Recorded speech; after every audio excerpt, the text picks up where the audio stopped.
Bem-vindos. Meu nome é Fernando Fischer, eu sou juiz de Direito e também professor de Direito Penal aqui da Escola da Magistratura do Paraná.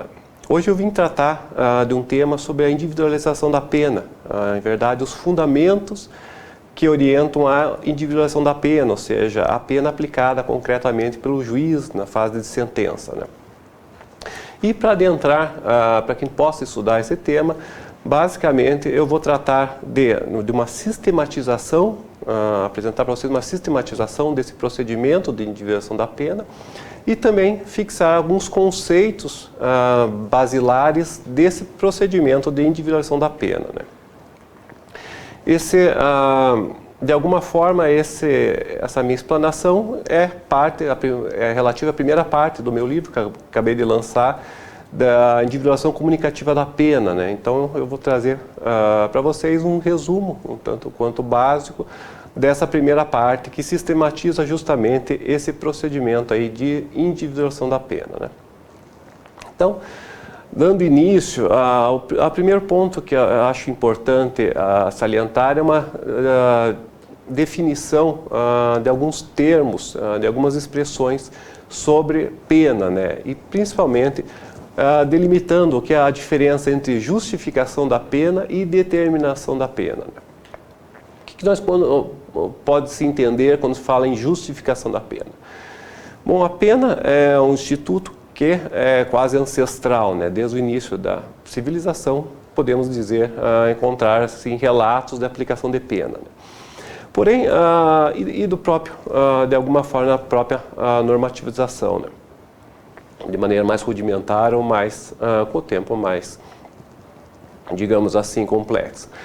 Mas a partir da modernidade, principalmente entrando na contemporaneidade, o que aconteceu? O direito em si deixou de ser, de alguma forma, legitimado simplesmente no poder do soberano, em algum poder divino, e começou a demandar uma explicação racional, né? Principalmente a partir ali do iluminismo, o direito começou a ser entendido como uma concepção da razão humana.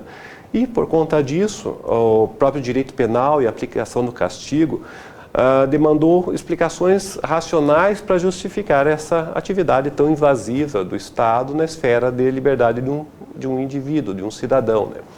E foi aí que se desenvolveram as tradicionais teorias da pena, de justificação da pena. O que essas teorias buscavam?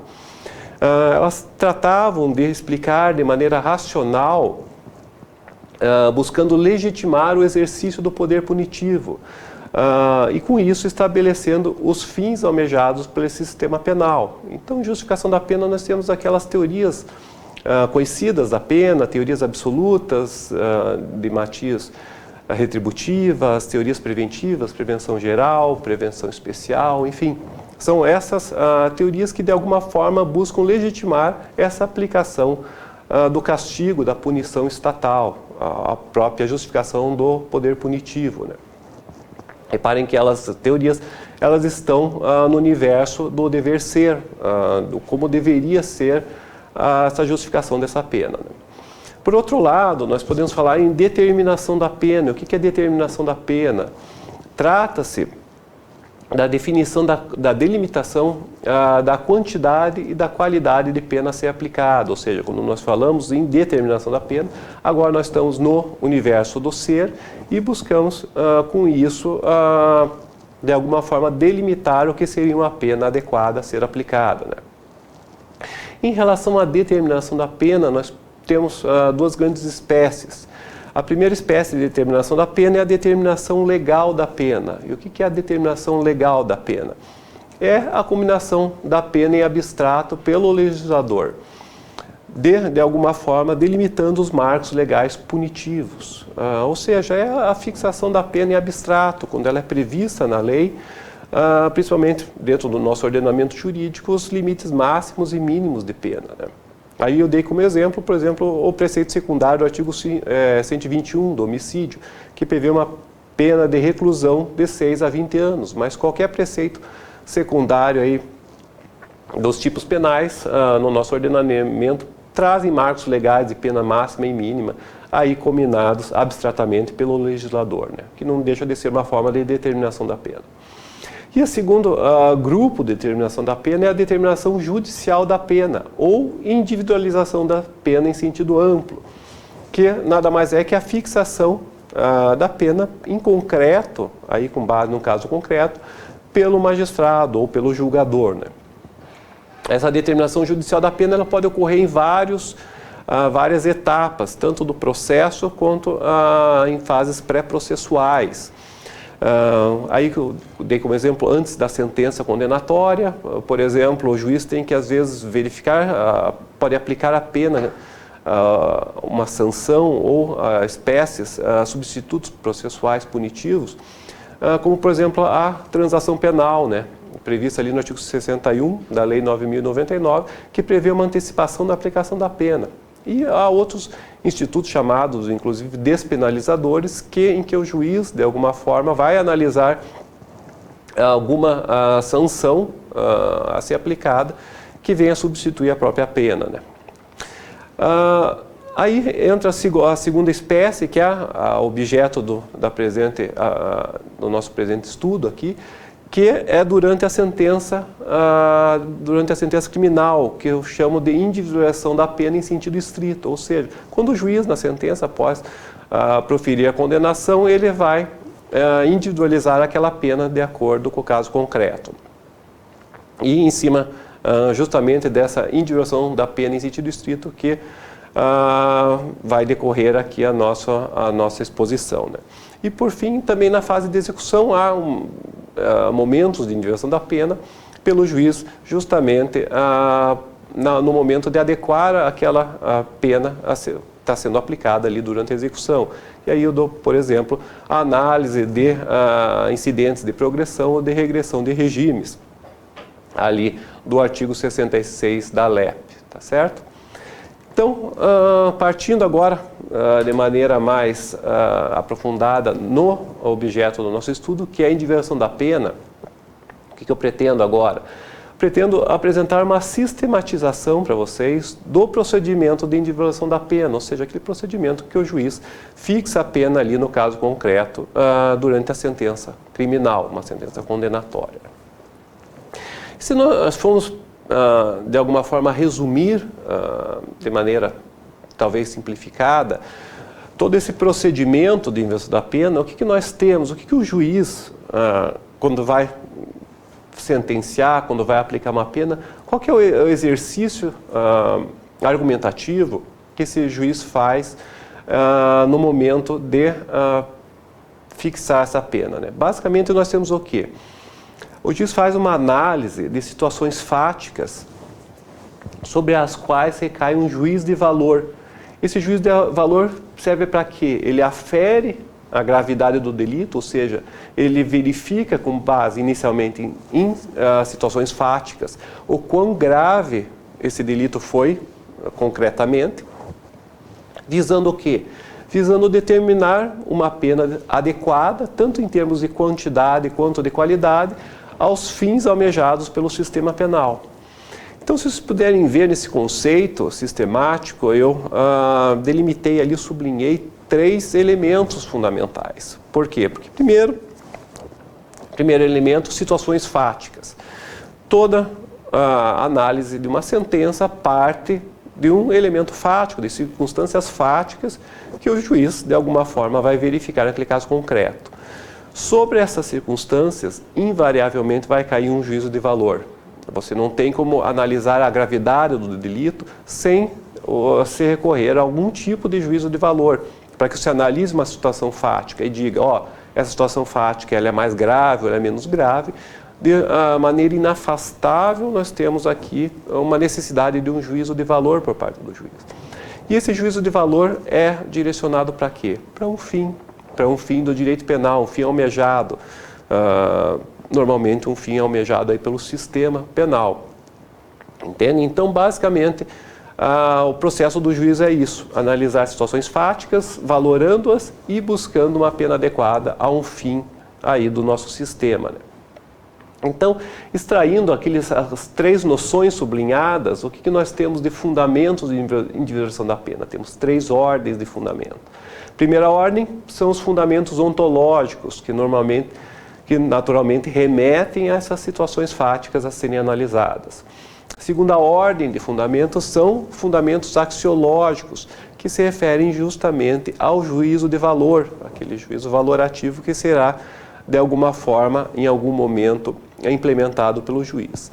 E, por fim, os fundamentos teleológicos, que são o quê? São os fins do direito penal, a orientação finalística desse processo, o que busca com esse processo, com uma aplicação aí da pena em sentido concreto, né? Então, são essas três ordens de fundamentos que nós vamos passar a estudar aqui de maneira mais detalhada, né? E por que é importante essa sistematização?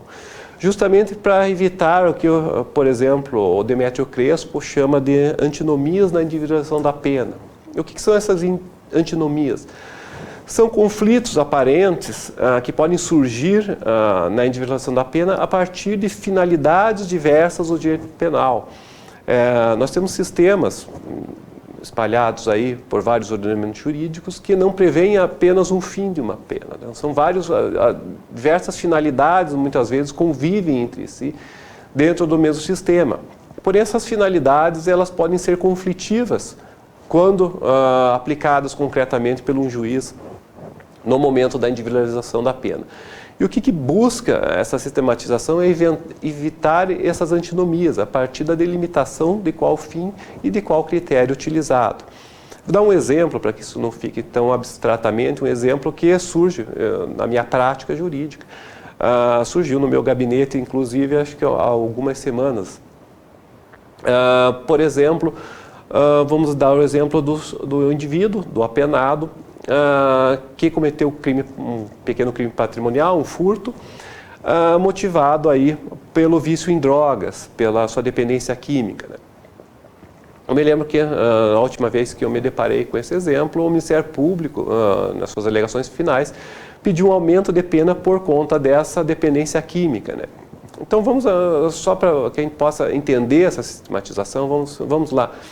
Essa dependência química do apenado não deixa de ser uma situação fática, um elemento factual. E sobre esse elemento factual nós vai incidir um juízo de valor voltado a uma finalidade penal, né? A dependência química ela pode gerar um aumento ou de uma diminuição de pena? Esse é o questionamento que eu faço. E a resposta é depende. Depende do fim que você busca com essa pena. Se, por exemplo, você busca um fim preventivo especial, o que essa análise dessa circunstância sobre um fim preventivo especial possa de alguma forma direcionar? Bem, uma dependência química, de alguma forma, dentro de uma ideia preventiva especial, pode denotar um fator que vem aí a gerar um maior risco de reincidência, ou seja, aquele dependente químico, obviamente essa dependência pode gerar uma maior demanda desse sujeito ter que, de alguma forma, sustentar esse vício e recorrer aí a aspectos delitivos para conseguir dinheiro para comprar droga. Então, sobre um aspecto preventivo social, uma análise da periculosidade baseada em uma aferição do risco, podemos dizer que, nesse caso, merece uma maior reprimenda por conta, aí para tentar evitar o cometimento de novos delitos. Porém, essa mesma circunstância fática do vício, analisar sobre um aspecto retributivo, nós podemos considerar que, dentro de uma ideia de liberdade, esse indivíduo, com essa circunstância fática do vício, pode implicar em uma redução na capacidade desse indivíduo de se orientar conforme a norma. Ou seja, a esfera de liberdade dele está de alguma forma limitada, ainda que pensemos que esse indivíduo é um imputável, mas de alguma forma é limitada. E por conta dessa limitação nós podemos dizer que essa conduta por ele praticada é uma conduta menos reprovável. Sendo menos reprovável, implica em uma diminuição da pena.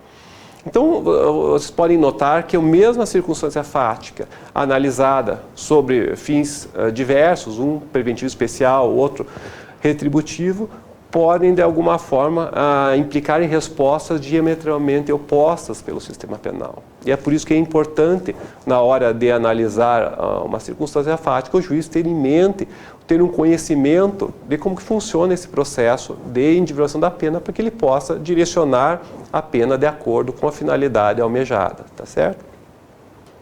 Então vamos agora passar já para o estudo desses 3 grandes fundamentos da individualização da pena, né? Os primeiros fundamentos são os fundamentos teleológicos. E o que são esses fundamentos teleológicos? São justamente as finalidades da pena, aqueles fins da pena, transportados para o procedimento de individualização da pena na forma de princípios distributivos, visando, obviamente, concretizar tais fins por meio da pena concretamente aplicada, né? Então, são os fins da pena, aqueles fins, os tradicionais fins da pena, muitas vezes resgatados das teorias de justificação da pena, que são, de alguma forma, introduzidos aí o processo de individualização da pena, e aí chamados, aí eu uso a terminologia do Paul Robson, de princípios distributivos, né? E quais são esses princípios distributivos? São aqueles que todos conhecem: a retribuição, a dissuasão geral, dissuasão especial, neutralização, a ressocialização, a integração normativa, aí, fazendo alusão às teorias mais normativas, como a do Jacobs, por exemplo, uma integração mais com fim social, que de alguma forma o Roxin faz alusão como uma das formas de integração. Juan Pablo Manalich também trata dessa integração social com viés um pouco retributivo, no caso do Manalich. Enfim, essas são as finalidades da pena, de alguma forma trazidas aí para o procedimento de individualização, né? E que vão dar o viés finalístico para esse procedimento, né? E aí eu trago aí para vocês o artigo 59, a parte final do artigo 59 do Código Penal, no caput, que diz que o juiz vai atendendo aí as circunstâncias judiciais, culpabilidade, antecedentes, etc. Ele vai fixar aquela pena adequada conforme necessário e suficiente para quê? Para reprovação e para prevenção do crime. Então aí temos aí princípios distributivos de maneira ampla, né? Pode-se dizer assim, reprovação e prevenção, um tanto quanto amplo, mas não deixa de ser uma positivação aí desses princípios distributivos no processo de individualização da pena e no sistema penal brasileiro. Então, basicamente, fundamentos teleológicos são esses fins aplicados aí ao processo de individualização. E o segundo grande grupo de fundamentos são os fundamentos ontológicos. E o que são os fundamentos ontológicos? São justamente o suporte factual da análise da individualização da pena. E é nada mais do que o suporte fático, os elementos empíricos ali que o julgador vai analisar no momento da individualização da pena, né? Então, ali eu trago para vocês, uma vez concluída a instrução processual e apreciados todos os elementos probatórios, o juiz pode atribuir veracidade a determinadas circunstâncias fáticas. E aí, quando eu falo atribuir veracidade, obviamente, não vou entrar aqui no aspecto processual, de busca da verdade, do que é a verdade em processo. Isso é uma discussão filosófica que pode render não só uma aula, como diversas aulas. Mas eu uso a palavra até atribuição, é uma presunção de veracidade. O juiz, quando analisa os fatos, ele chega a um panorama factual e presumidamente verdadeiro. Em um certo momento ele vai dar presunção de veracidade àqueles elementos, e sobre esses elementos ele vai fazer posteriormente um juízo de valoração, né? Então esses elementos factuais eles vão compor a decisão, a sentença, sob a natureza do que? De axiomas empiricamente verificáveis. São os axiomas empíricos. Esses são os elementos fáticos sobre os quais vai recair a análise do juiz, né? Então esses axiomas empíricos, eles se encontram, por exemplo, no nosso código, positivados na forma de diversas circunstâncias. Aí eu cito circunstâncias judiciais, o artigo 59, agravantes e atenuantes, causas de aumento e diminuição da pena. São todas circunstâncias que fazem remissão a axiomas empíricos, a elementos fáticos, analisados pelo juiz após a instrução probatória, após o término da instrução probatória e no momento da aplicação de uma sentença, né? E aí podemos dividir esses axiomas em dois grandes grupos, apenas para fins metodológicos, classificatórios, que são os axiomas empíricos relacionados ao fato criminoso. E aí deu alguns exemplos, as circunstâncias de tempo e local do delito, as consequências do delito, o uso de artefato perigoso, o uso de algum meio insidioso, cruel, algumas majorantes, como por exemplo o uso de arma de fogo no delito de roubo, por exemplo, com quantidade de agentes, enfim, são todos elementos factuais relacionados ao delito. E também tem os axiomas empíricos relacionados à pessoa do agente, que são condições pessoais do agente que de alguma forma podem invocar aí uma apreciação pelo juiz. E aí eu dou exemplo de antecedentes criminais, o exercício de cargo ou função pública, a idade do sujeito, menoridade, enfim, maior de 70 anos. São todos elementos que normalmente são vinculados a uma condição do pessoal do agente. Reparem que normalmente esses elementos vinculados a condições pessoais do agente, eles estão relacionados a aspectos, a finalidades preventivas, principalmente preventivas especiais. E ao tempo que axiomas empíricos relacionados ao fato estão mais relacionados a finalidades retributivas ou finalidades integradoras, né, da integração da pena. Tá certo? Esses então são os elementos, fundamentos ontológicos materializados aí em axiomas empíricos, sobre os quais recairá a análise do juiz. E o terceiro grande grupo de fundamentos são os fundamentos axiológicos. E o que eles representam, esses fundamentos axiológicos? Justamente o juízo de valor. São os elementos valorativos que irão recair sobre os axiomas empíricos, sobre os fundamentos ontológicos, direcionados ao quê? Direcionados a aplicar uma pena com base nos fundamentos teleológicos, ou seja, com base nos fins aí do direito penal. E esses fundamentos axiológicos, eles são divididos em dois grandes grupos. Os primeiros são os parâmetros valorativos e o segundo, os princípios garantidores. O que são esses parâmetros valorativos? Qual que é a função deles? Os parâmetros valorativos, eles orientam o juízo de valor, que recai sobre o axioma empírico, como eu disse, em direção a uma finalidade penal. Então, nós temos um elemento fático e uma finalidade. E o que esses parâmetros valorativos vão fazer? Eles vão analisar essas circunstâncias fáticas voltadas a aplicar uma pena a um fim. E são guias axiológicos que buscam, de alguma forma, aferir a gravidade concreta do delito. Ou seja, quando eu analiso uma circunstância fática, vou dizer, olha, com base na circunstância fática, esse delito é mais grave ou menos grave. E os parâmetros valorativos, justamente, eles vão dizer o quão grave foi a afetação dessa circunstância concreta, né? Voltada sempre para uma finalidade. Então, eles vão fazer esse direcionamento finalístico de uma circunstância fática, né?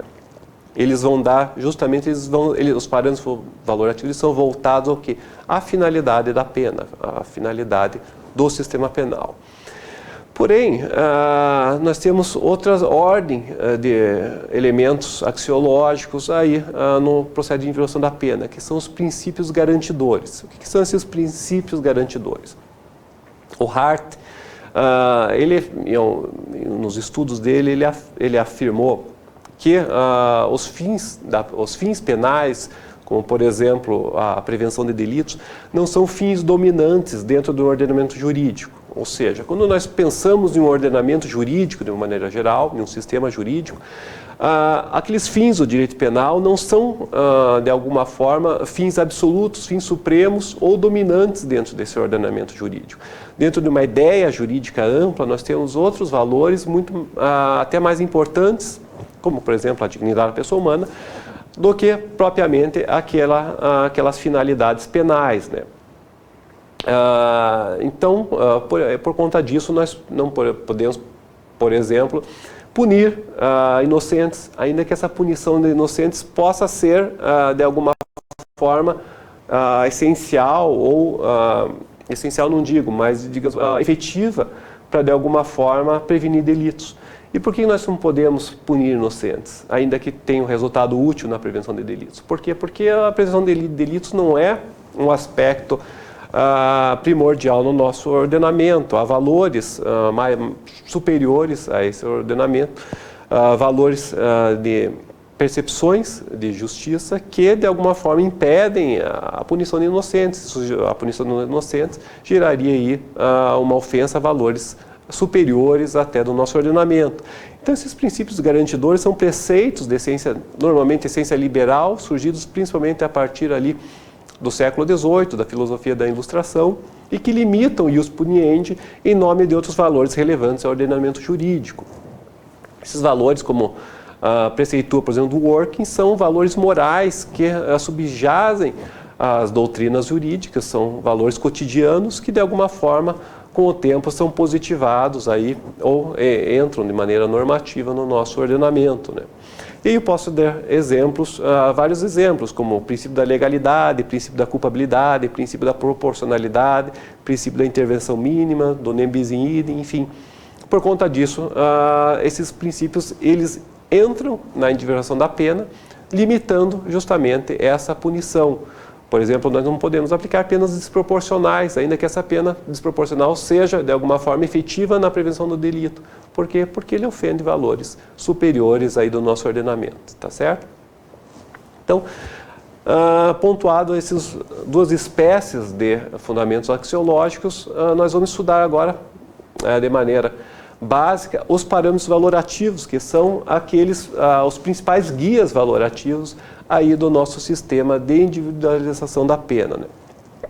Então, esses parâmetros valorativos, eles são voltados para quê? Para analisar a gravidade do delito, ou seja, quão grave esse delito é. Só que gravidade do delito é um conceito muito amplo.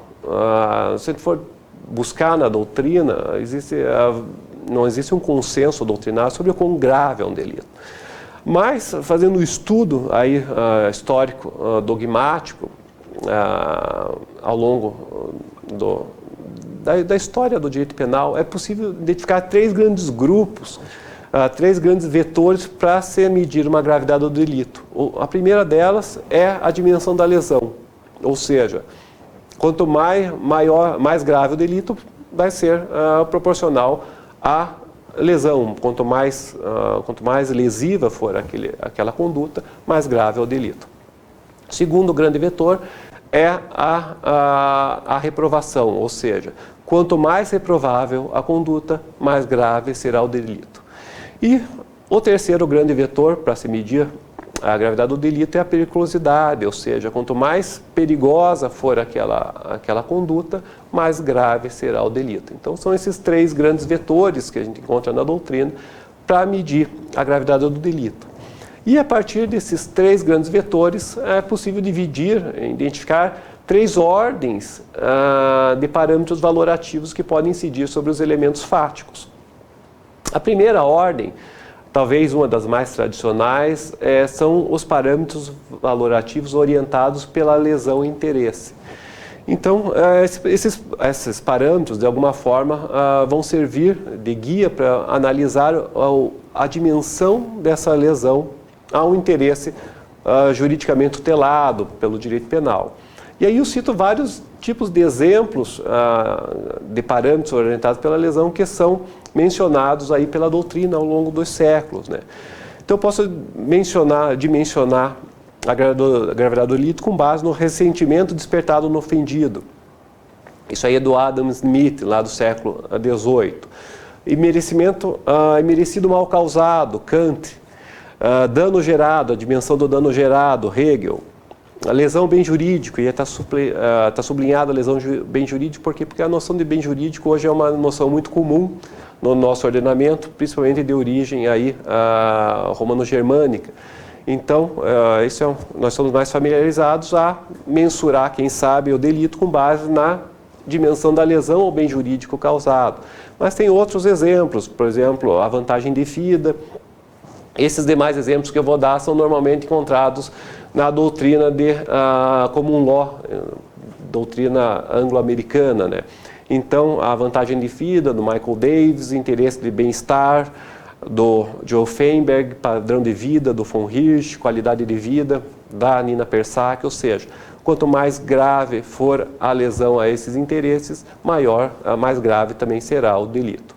Segunda, grande grupo de parâmetros valorativos são aqueles orientados pelo grau de responsabilidade pessoal naquele delito.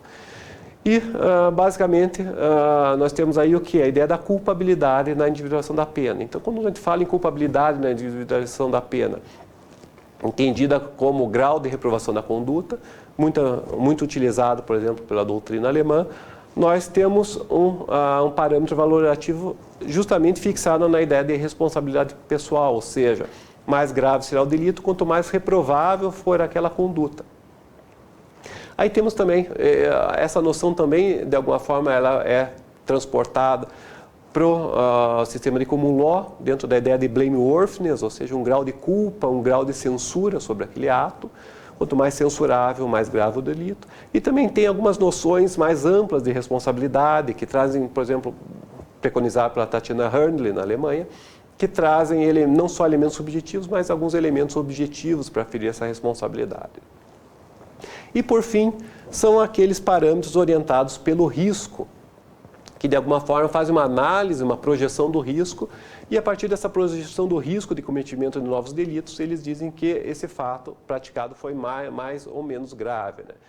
E aí temos dois tipos, a periculosidade social, ou seja, o risco de cometimento de novos delitos pela sociedade em geral, normalmente vinculados a noções preventivos gerais, e a periculosidade criminal, que analisa aquele sujeito, a possibilidade de reincidência do sujeito apenado, voltado a noções preventivas especiais, tá certo? Então são esses três grandes grupos de valores, de parâmetros valorativos que são analisados pelo juiz para aferir a gravidade concreta do delito, né? Só um parêntese em relação à periculosidade. A periculosidade hoje não é um termo utilizado pela doutrina, porque é um termo, de alguma forma, recebeu uma carga valorativa muito grande. Mas é o principal vetor da aferição de penas preventivas, não só de medidas de segurança. Embora a doutrina hoje em dia não goste de falar em periculosidade, ela usa outro termo, fala em critérios preventivos. Mas critérios preventivos nada mais são do que uma análise de risco. Você pode chamar isso de periculosidade ou de critérios preventivos. Critérios preventivos é uma maneira mais suave de se referir à periculosidade, mas no fundo não trata-se de uma análise de risco, e penas preventivas, de alguma forma, elas são baseadas em uma análise de risco. A culpabilidade, aí a doutrina mais balizada em direção à pena mundial, tratar Kienhäuser, Tatiana Hörnle, Manalish, Demetrio Crespo, são unânimes em falar que a culpabilidade ela não serve para orientar uma pena preventiva, ela pode no máximo limitar essa pena. Mas o parâmetro de valor, obviamente, é uma análise de risco em penas preventivas, tá certo? Então, esses parâmetros valorativos, eles servem justamente para quê? Para aferir, eles vão recair sobre uma circunstância fática e vão aferir o quão grave é essa circunstância fática, o grau de afetação concreta dessa circunstância fática. E com isso nós chegamos ao quê? O parâmetro valorativo vai dar para o magistrado a gravidade do delito. E aí como que nós chegamos a uma pena adequada? Pela aplicação da proporcionalidade ordinal. E o que essa proporcionalidade ordinal ela faz? Essa proporcionalidade ordinal ou relativa, ela funciona como um critério equalizador no procedimento de investigação da pena. Ou seja, nós temos duas escalas aí. A primeira, a gente chega a uma escala de gravidade, ou seja, dentro de circunstâncias fáticas, nós vamos, os parâmetros valorativos vão nos dizer o quão grave é esse delito. Nós temos uma escala de gravidade, desde uma circunstância fática muito grave até uma circunstância fática menos grave. De outro lado, nós temos uma escala de pena, uma pena das mais severas até as penas mais brandas.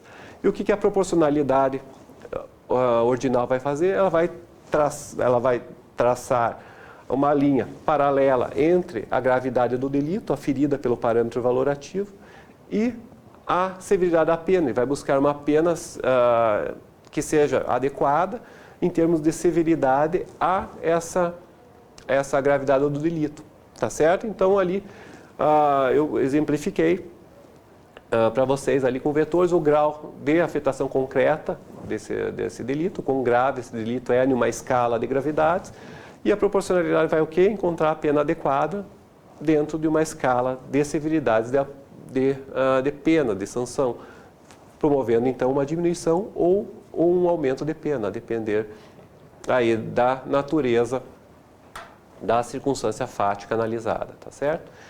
Então é isso, basicamente eu tentei traçar aqui um panorama geral dessa sistematização, pontuando justamente essas 3 ordens de fundamentos para que o juiz, no momento da individualização da pena, possa se situar, possa se valer de critérios aí finalísticos para adequar essa pena, tanto em quantidade e qualidade, ao caso concreto. Tá certo? Eu agradeço aí a atenção de todos, muito obrigado.